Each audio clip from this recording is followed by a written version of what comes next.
Is Rukiye Turdush. She will also be giving evidence remotely.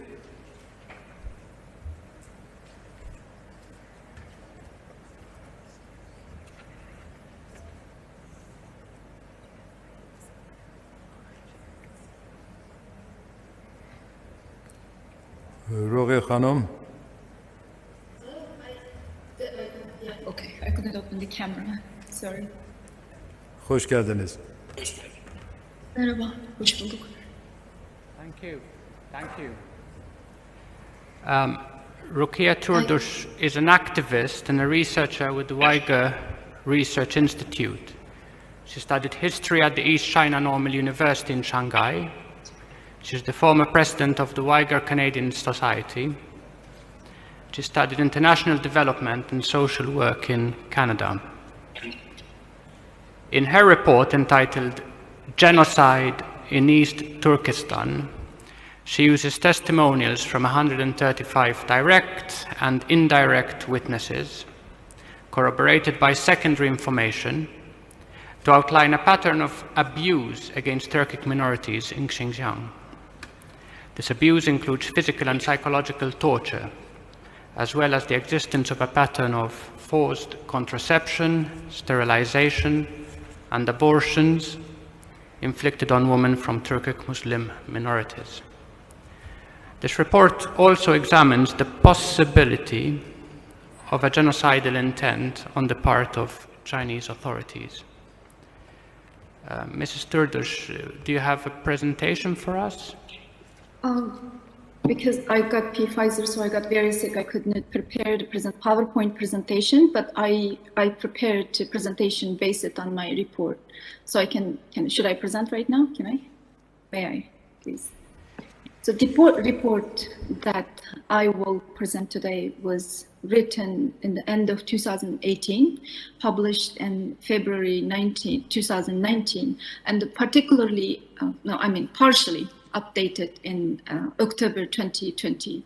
I also briefly add some information today from my recent article about Uyghur women in genocide that I co-authored with Dr. Magnus Fiskesjö. I am continuously updating my report, which is titled Genocide in East Turkestan, and I would like to present again, if it's necessary, in the September hearing with more information. I have updated the report with new evidences that published in the media news reports, NGO reports, and expert reports, but I didn't have a chance yet to go back to each interviewee and update information about their arrested or killed relatives, or how many of them were released, or how many of them were sentenced. So the report examined and proved China's intention of genocide, as well as China's genocidal act, at least meet 4 or 5 criteria of in 1948 United Nations Genocide Convention. I am continuing my research to find out if there is enough evidence for China's violation for all 5 criteria. I have focused in this report following methodology and interrelated areas to conclude that how China is well-funded, planned, organized, and repeatedly implemented state policy against Uyghurs and other Turkic Muslims, and that their elimination of these people's group identity constitutes acts of genocide. First, methodology of evidence. I would like to talk about it. The report was prepared based on 135 testimonials in Uyghur diaspora about arrest, forcibly removal of Uyghur children, and in-person interview about sterilization of Uyghur women in 2001 when I visited East Turkestan, and the video interview and the phone interview with concentration camps and prison survivals, eyewitness accounts, and literature. I also used the secondary sources, that literature review of expert reports, news media, and the Chinese state media evidences. This methodology was used to obtain evidence about China's mass human rights violation against the Uyghurs and other Turkic Muslims, as well as to understand escalation of those violences. Among those 135 people who testified about their arrested or disappeared relatives, 56 of them currently live in Canada and Kazakhstan, 79 of them in Turkey. 52 of them were learned they are direct family members who are taken to concentration camps. Some of them's entire family members were arrested. I have submitted to you some of the photos. The rest of them had lost contact, not able to learn whereabouts their family members or their children. Ms. Turdush, sorry, didn't mean to interrupt, but just what I didn't mention earlier is that the whole of the panel have received and read your report. Okay. So it would be very helpful if you, for example, highlight some of the main points you would like to highlight from that report rather than providing a summary of it. Thank you. Okay. So, okay, I'm not going to talk about methodology right now. So I mentioned in the report also I stated historical background of East Turkestan and the China's state legislation that targeted and the implementation of cultural genocide. I have included historical background of East Turkestan as the colonization or the root cause of China's genocidal intent. That's why I included. And I also included cultural genocide, documented the cultural genocide, which is destroying Uyghur language and religion, destroying Uyghur cultural heritage, and the mosques are all analyzed in this report because it's important for China's intention of genocide.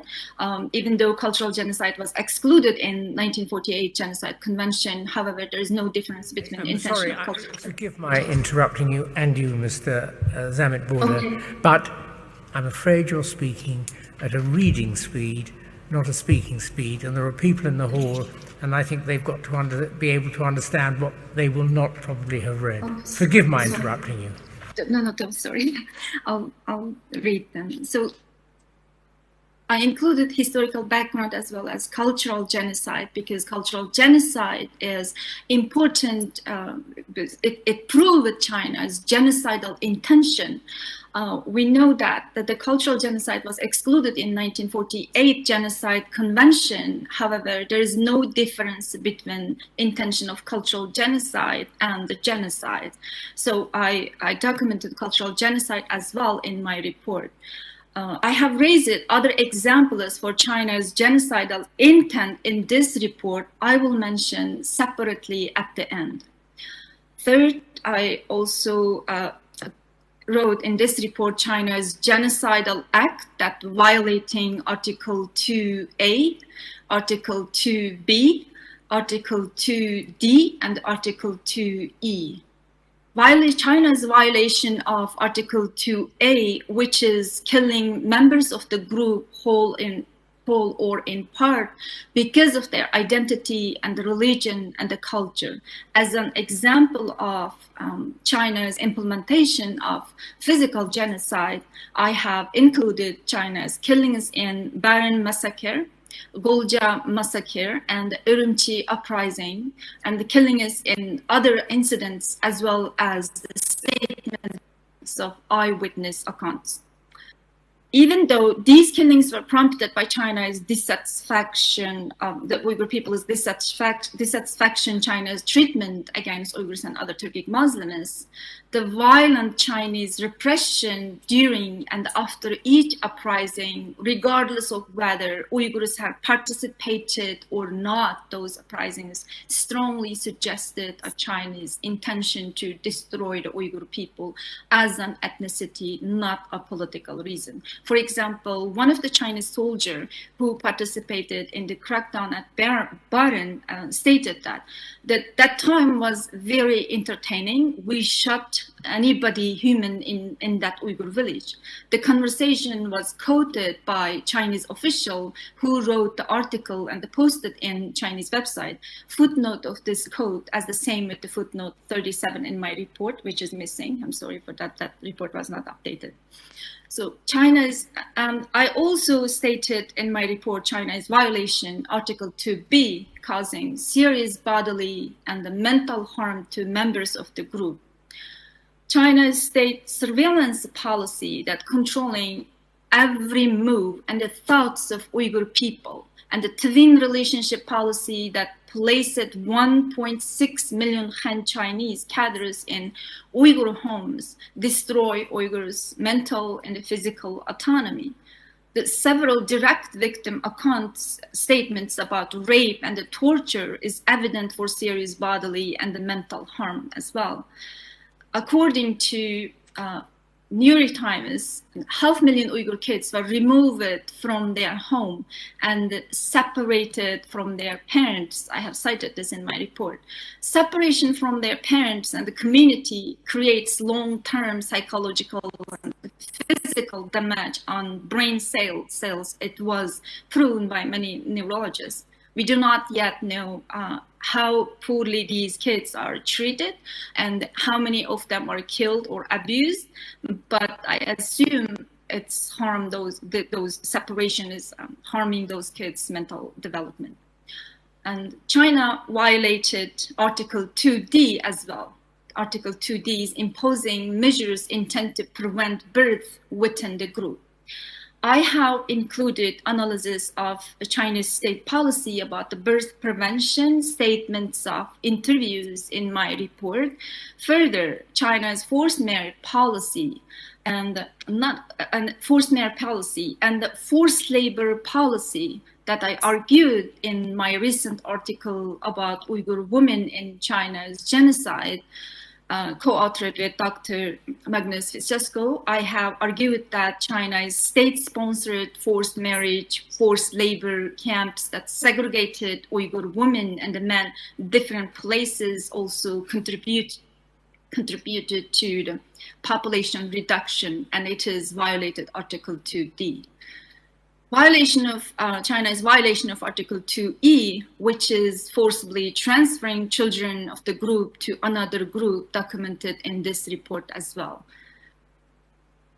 China's violation of Article 2C was not included in the report, as I had not enough evidence when I wrote the report in 2018. It should be updated because Chinese concentration camps, forced labor camps, deportation, and the appalling number of prison sentences in the region, tearing families apart, destroying survival, healthy life of conditions in a move that not only could cause a population reduction, but also bring about physical destruction in whole or in part, which is seriously violated both Article 2D and the C of the United Nations Genocide Convention law.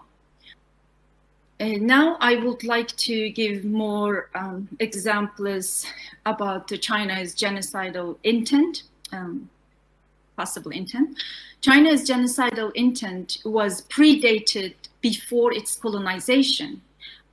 All nations in China's territory, including the colonized nation of East Turkestan, are referred to as Zhonghua Minzu, Zhonghua Nation. In China's founding father Sun Yat-sen's press release that was published on behalf of the Chinese National Party in January 1, 1923, he mentioned it, as well as in Mao's later essays in which the term Zhonghua implied the process of becoming Hua. Hua means Chinese, so they would like to assimilate everyone into ethnic Han Chinese. This was cited in several scholars' books. So intention of assimilation was very clear. Forced assimilation exists here and is just another term for cultural genocide, even though act of genocide and cultural genocide are very different according to UN Genocide Convention. There are no difference between intention. I already talked about that. Both cultural genocide and genocide are aimed to destroy the existence of group in part or in whole because of their ethnicity, religion, nationality, and the race. Thank you, Mrs. Turdush. Because the questions I have for you relate precisely on this question of genocidal intent, and as you mentioned, you have a chapter on this in the report which the panel and we have read. So I wonder if I can interrupt you at this stage to ask you about this specific question. Okay. Please. So in your report, you state as follows: the intent to destroy the Uyghur nation is nakedly verbalized by Chinese leaders increasingly in recent years. However, you also go on to state that even though they have not published or articulated an official written plan to the public about destroying the Uyghur nation, China's intention is clear. And it would be, I think, really helpful for us to hear from you how China's intent to destroy the Uyghur nation has been verbalized by Chinese leaders in recent years. The Uyghurs also describe it by the Chinese officials that cancer is tumor or weeds, not as a human being with a right to maintain their distinct culture and language and religion, but as also they describe it as a three evil forces, terrorists, which must be eliminated, and also announcement of Chinese officials such as break the origin, break their roots, break the lineage. And these, for example, they labeling Uyghurs as a terrorist because of their religious beliefs. It's very similar to how the former Nazi government described Jews as a Bolsheviks or capitalists like that. So each Uyghur, and no matter as just simple person didn't do anything as terrorists for the Chinese government. So that's how they labeling the Uyghurs and dehumanizing Uyghurs by saying weeds. Spray the weeds, spray the chemicals to kill the weeds, for example. That's really helpful. And are there sources for these? So when you say, for example, Uyghurs are referred to as a cancer or tumor, or indeed as spraying the weeds? I think yes, I have cited in my report that the sources. It's not in my report? Should be in my report. If it's not in my report, it's article, it was sourced. I cited. If it's not, I will send to you separately the sources. That is very helpful. Are there, in fact, any other informal phrases, coded phrases, or derogatory, possibly, terms which Chinese authorities may use with respect to either the Uyghurs, Kazakhs, or other minorities? So you've mentioned cancer, you mentioned tumor, you mentioned spraying the weed. Yes, they categorize like that. They say when they forcibly remove the children from their home, that one of the Chinese officials announced that break the origin, break their roots, break the lineage. So that's explain their intention too, because they would like to cut off those children's biological origin when they remove them to the children's concentration camps, because they can't see their parents, they can't speak their language, they can't practice their religion, culture, anything. They has to be transformed into ethnic Han Chinese. They completely cut off from their background that they may never can find their parents. So this is the break the roots. And so in this way, they would like to completely destroy the Uyghur nation, because these children, when they grow up, they're going to become Han Chinese and they cannot contribute to their community for reproduction. Actually, this is also same time to the population reduction as well. So those kind of words, what they say, this explain the intention. And I have more examples if you allow me to explain about their intentions. Or if you have a question, please go ahead. Yes, I think some examples of these derogatory terms might be of interest to the panel.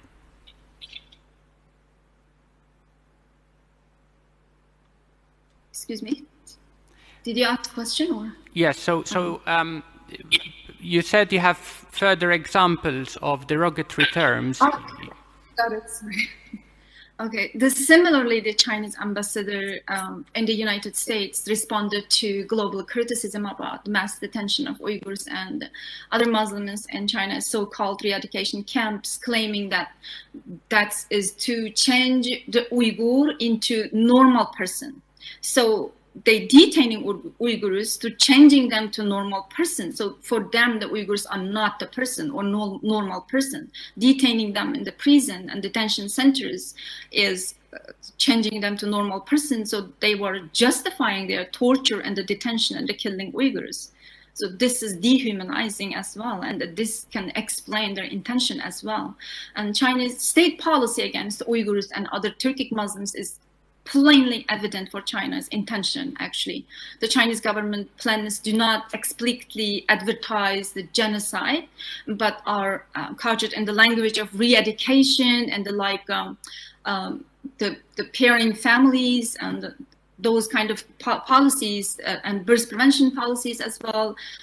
It has a very destructive effect, and forced labor camp too. So those destructive effect is plainly evident. It is achieved by planning, budgeting, and allocating resources and the personnel to enforce and carry out the plans.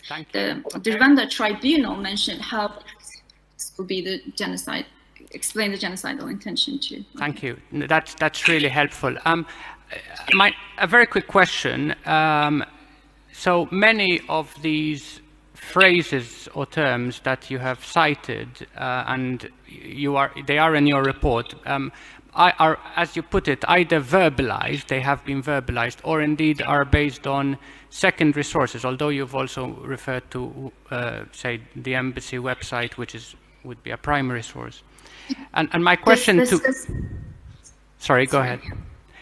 Okay, these are secondary sources from news media reports, and I didn't phrase it or change it. I didn't verbalize it. I didn't summarize it. My question to you is, on your basis of your knowledge now of the Chinese government system, do you think, is it possible that any such official plan or policy would exist in writing rather than verbalized somewhere in the system? Just like I said, it was not exist. None of the perpetrators write down their plan and explain we're gonna kill all of them or whole or in part or destroy whole this nation. They're not gonna do it.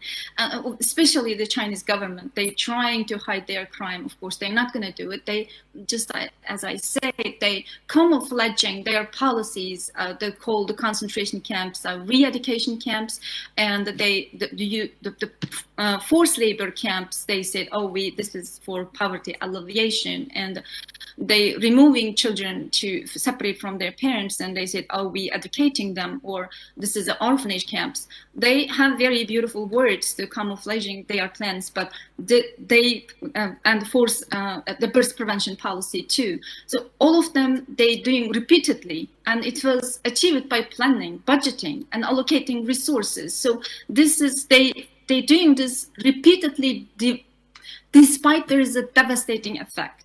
For example, they know that when they're using the birth prevention policy, it's dramatically reduce the Uyghur population, but they still implementing. And the Chinese President Xi Jinping said our policy is 100% correct, and we're going to continue. So they know that devastating effect, but still they are continuing. That's going to explain their intention to destroy.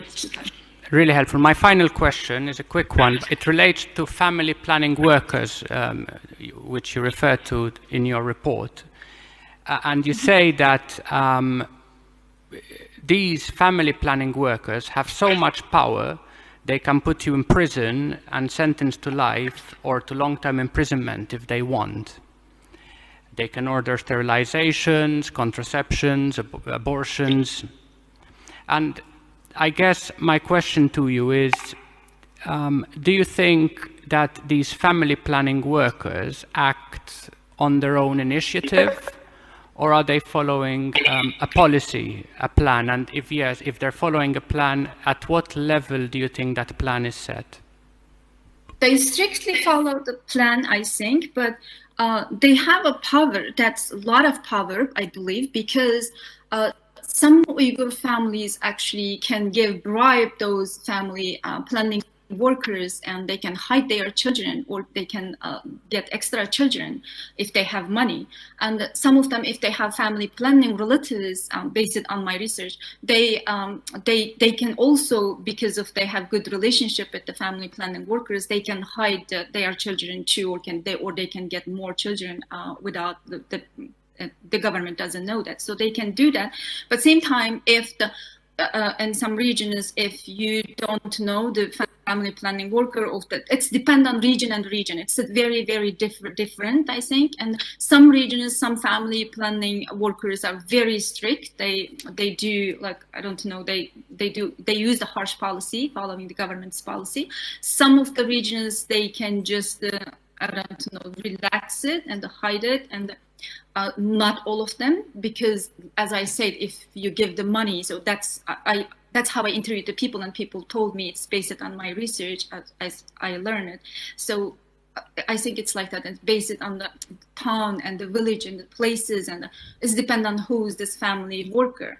And if okay, I think I think you've explained yourself very well. Thank you very much. I'll hand you over to the panel now. Thanks. Mr. Zamet Broda and Mr. Sabi, it's now 4:15. There's one more important witness to be heard in part of his evidence today. Both he and, it's possible, this witness, Rukiye Turdush, may be sought to come back on the next session. So I'm going to hand the stopwatch to you. If you tell me when you would like Dame Parveen or the rest of us to finish, we will comply, but it may be on terms that we'll ask the witness to come back. We don't want to end in a horrible rush with either this witness or the next, each of whom is very important. So planning is over to you. Just a moment, I consult my colleagues. Yeah.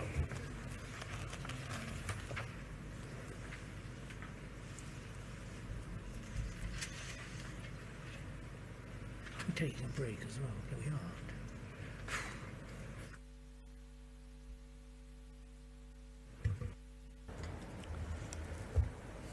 If the tribunal is considering to call back Ms. Turdush, we'll suggest you have a 15 minutes questions time for her, and then we have a short coffee break, and then the rest of the evening we spend with Mr. Sens.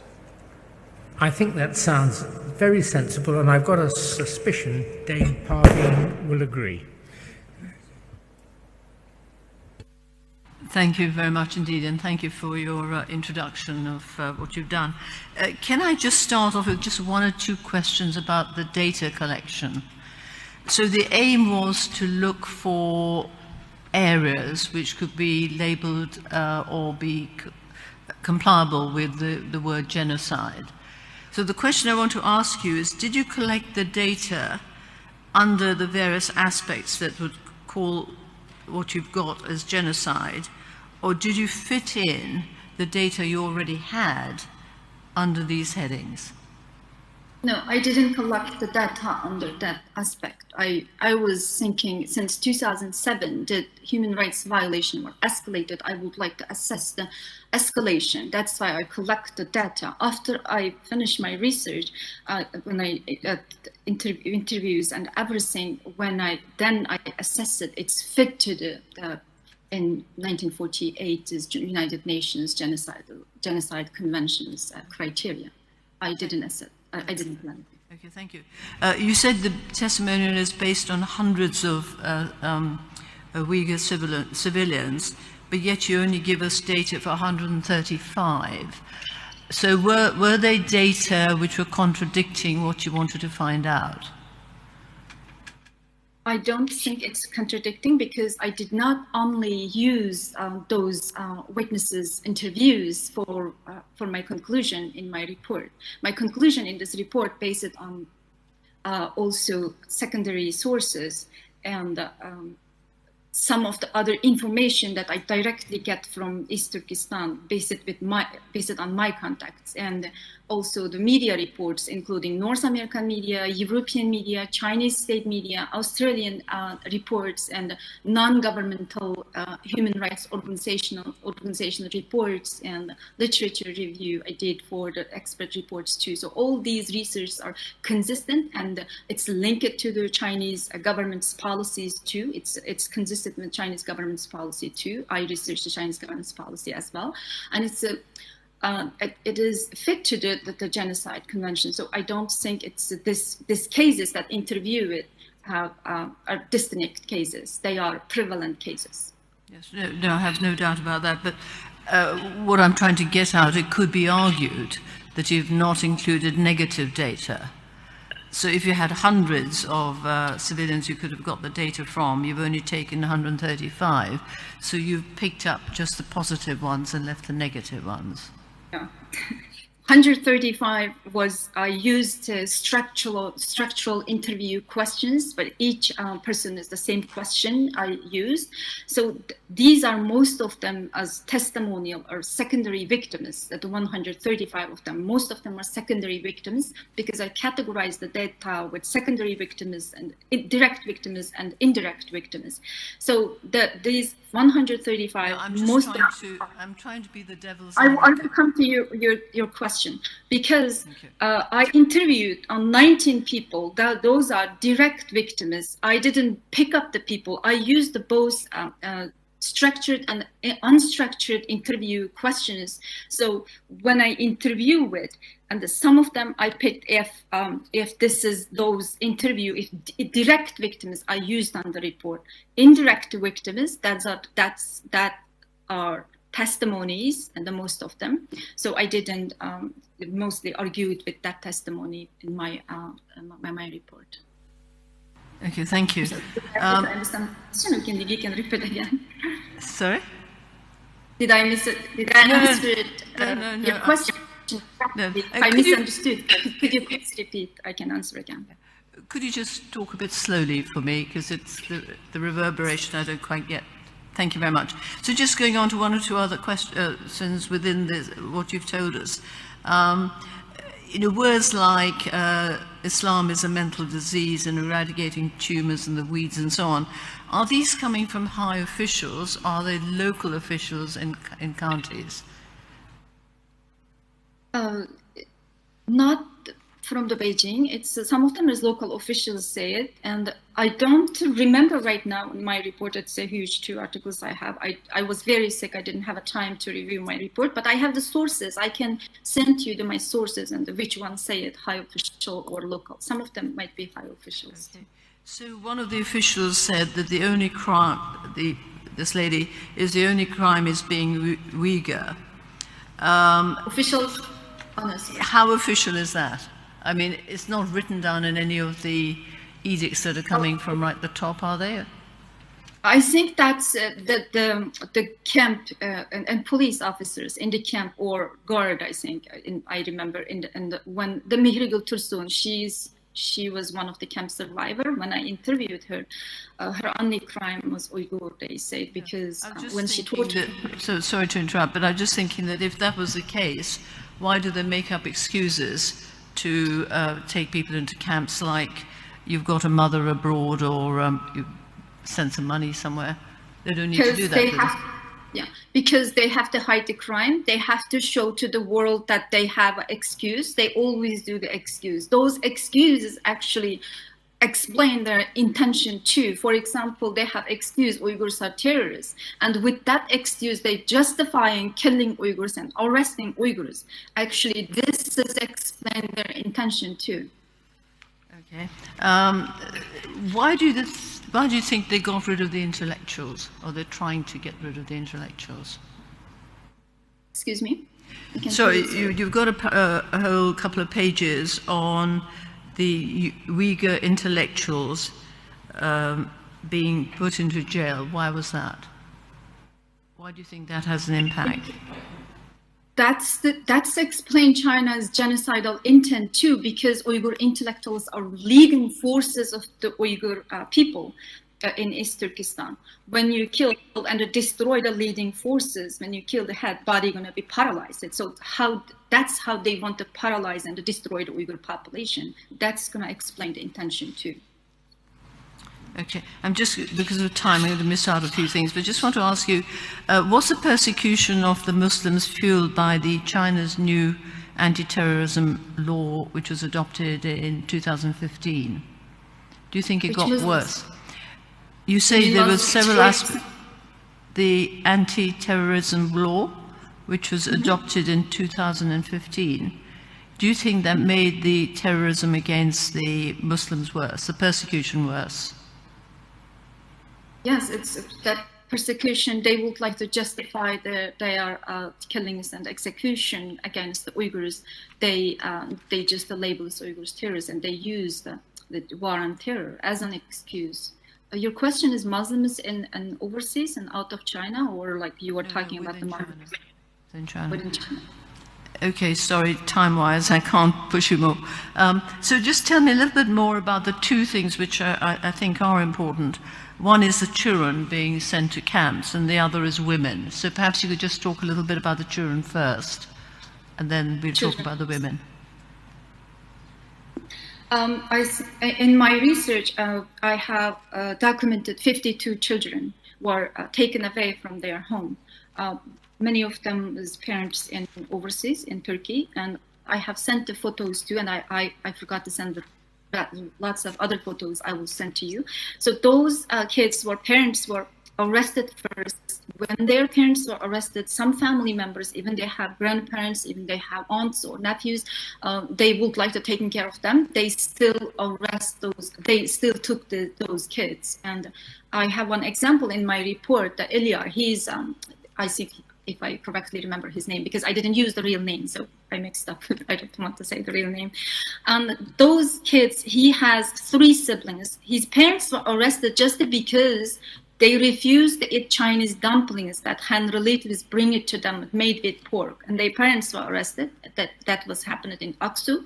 The person that interviewed is still in Holland right now, before he was in Turkey.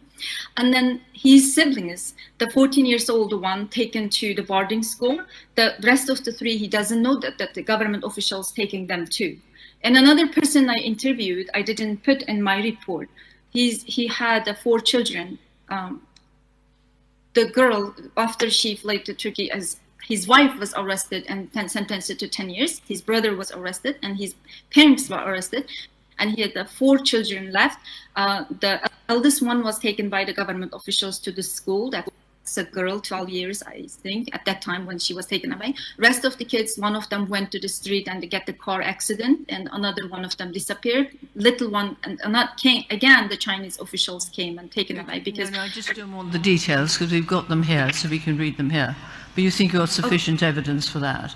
So if you just go on to the women then, because you published something today about the women and the trying to interrupt their reproductive system. What sort of evidence have you got for that? Which system? Can you repeat? About women and their reproduction and abortions and so on. Okay. How strong is that evidence?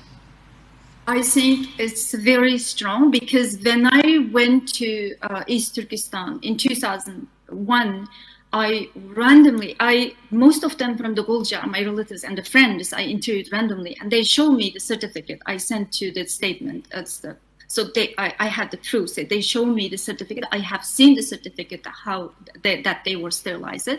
And then Kashgar and Kagluk and those places, I didn't see the certificate because women not carry the certificate in their bag, right? But I saw in their door that award certificate because awarding Guanglongjeng, they put it in Chinese, and that's award for the family who follow the family planning policies. So that's why I asked, what is this? Why they give it to you? So this woman talked to me and I interviewed them. So that's how I got, it was existed since a long time. I personally myself, I got IUD after my first child when I was in China.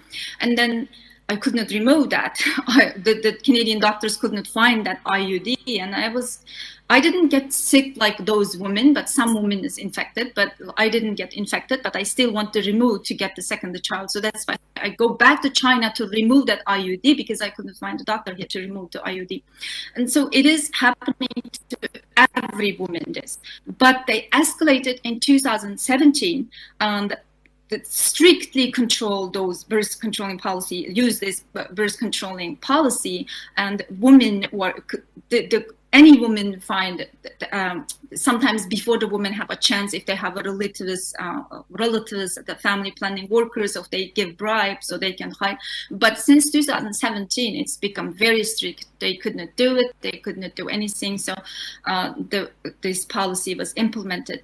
And not only this policy was for the population reduction, not only birth control policy was strictly implemented to Uyghurs. You may say it was implemented to Han Chinese also, but that policy was relaxed to them. They stayed in cities, and Han Chinese can take 2 children. It's become same at the Uyghurs. Before, Uyghurs in the cities can take 2, but Chinese can take 1. So now it's become the same. And China called. Can I stop you there? We can read that. I think I'm just going to bypass that, but I want to just, before I'm cut off by Dr. Sabi in a minute, I just want to go back to genocide.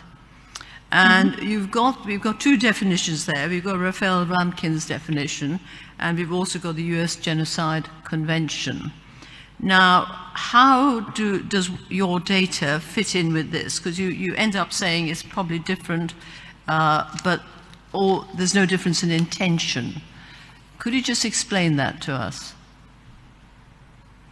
Intention is, it's fit the Raphael Lemkin's definition here, because in the book of Acts of Rule, in Raphael Lemkin's book, he was saying it's not not only, you don't have to do mass killing to be genocide. Okay, so you don't have to do mass killing in front of the public to do genocide. You can destroy this nation culturally. It's the same thing, because this nation is going to disappear, so it's going to be genocide. But it was not included in United Nations Genocide Convention law in 1948. So I didn't use the Raphael Lemkin's definition as a criteria, which criteria fit is, but I used some pharas of Raphael Lemkin's definition to prove the cultural genocide and the intentions, okay. and not the act. For the act, genocide, ask questions. So I was just going to say, I'll stop, because I think 2 of my colleagues would like to ask questions.